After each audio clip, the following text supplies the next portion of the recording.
Some people go to competitions and completely fail. But there are a few things they could do to avoid that.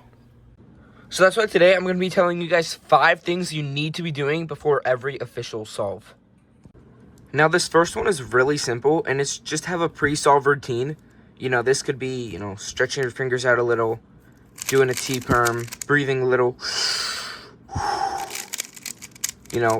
and this is just to help your brain, get in the zone. And maybe if you're doing some comp sim at home, you should also do this, because you're practicing for, like, it's a competition. So yeah, anybody can make a pre-solve routine, and it's really easy to do, and it just helps you get in a flow state and get your brain ready to solve. Now this next one is a really simple thing that could make or break your average, and it's just make sure to reset the timer. Before you start, maybe the person who used the station before you forgot to reset it, or, maybe the judge didn't see it and they forgot to reset it. So then, if there's still a time on there, and then you go to solve your cube, the timer's not going to start, and that means you'll get an extra. But what if that was a really good scramble, and the extra is really bad? So make sure to reset the timer. So the third thing is going to be to get in a comfortable position.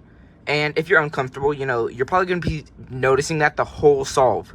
So, I personally like to sit on my leg because it's pretty comfy for me. And I get to sit up higher because I'm short. I don't even think I'm 5 foot yet. Yeah. But, yeah, just get comfortable. This can really just take your mind off how comfortable you are. Yeah, I guess, get comfortable. And also wear some comfortable clothes, because if they're uncomfortable, then...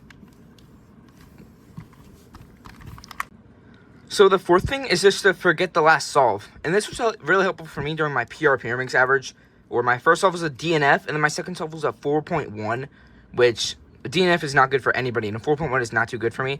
But I ended up getting a PR average of 3.29, because I just forgot about those solves, and I did get some good scrambles. But, yeah. So if you just forget the last solve, take your mind off it. You can't get rid of it. It already happened. You can't go back in time, but... the best thing you can do is just forget about it and just try to get a good solve. The final thing that I'm going to say is to just know what you want. Now, that kind of doesn't make sense. But, let's say you want a PR single, But how do you want that PR single? Know how you want that. So, before the solve, be like, okay, should I turn slow or should I just try to go a little faster? I'm feeling a bit shaky today. Maybe I should go slower, So, kind of just have a plan in your head for what you're going to do. Because, if you don't, like I was saying about shaky and, turning slower, if I'm, shaky that day, maybe you're going to lock up, and that is not too good.